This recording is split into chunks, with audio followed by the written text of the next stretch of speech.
Le mode de vie des Algonquiens vers 1500. La plupart des nations algonquiennes vivent dans la région qu'on appelle le bouclier canadien. Il est difficile de faire de l'agriculture dans cette région parce qu'il y a beaucoup de pierres et de forêts. Pour se nourrir, les Algonquiens comptent sur les ressources des forêts, des lacs et des rivières de leur territoire. Dans les forêts, ils peuvent chasser du gros gibier comme par exemple l'orignal et le caribou.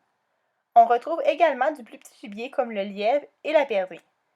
Dans les nombreux lacs et rivières qui les entourent, les Algonquins pêchent des poissons comme la truite et le saumon. Ils font aussi de la cueillette.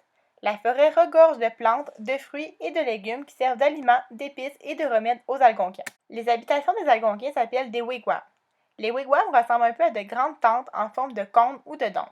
Il peut avoir de 3 à 6 mètres de large et 3 mètres de hauteur. Un wigwam est fabriqué avec de grandes perches de bois que l'on recouvre de peaux d'écorce. Normalement, il est assez grand pour abriter quelques familles. C'est une habitation idéale pour les nomades, car un wigwam est facile à monter et à démonter.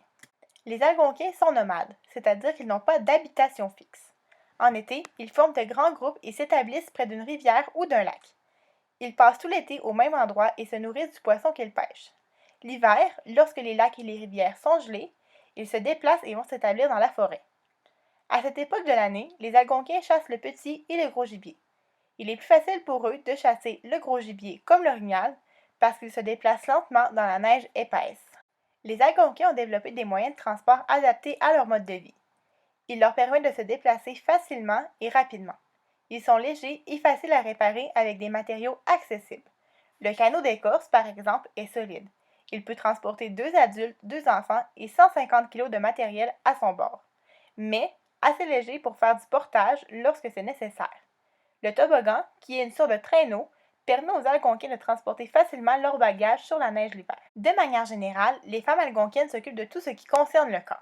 Ce sont elles qui s'occupent de construire les habitations, de trouver du bois de chauffage et de conserver les aliments. Elles s'occupent aussi de fabriquer les vêtements et de faire la cueillette des fruits sauvages.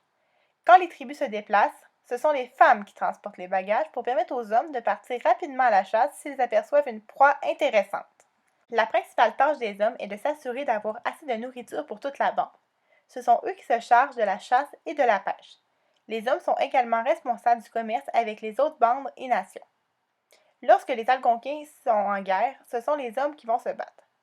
Lorsque la bande se déplace, les hommes ne transportent presque pas de bagages, mais gardent leurs armes à portée de main pour chasser le gibier qu'ils croisent en chemin.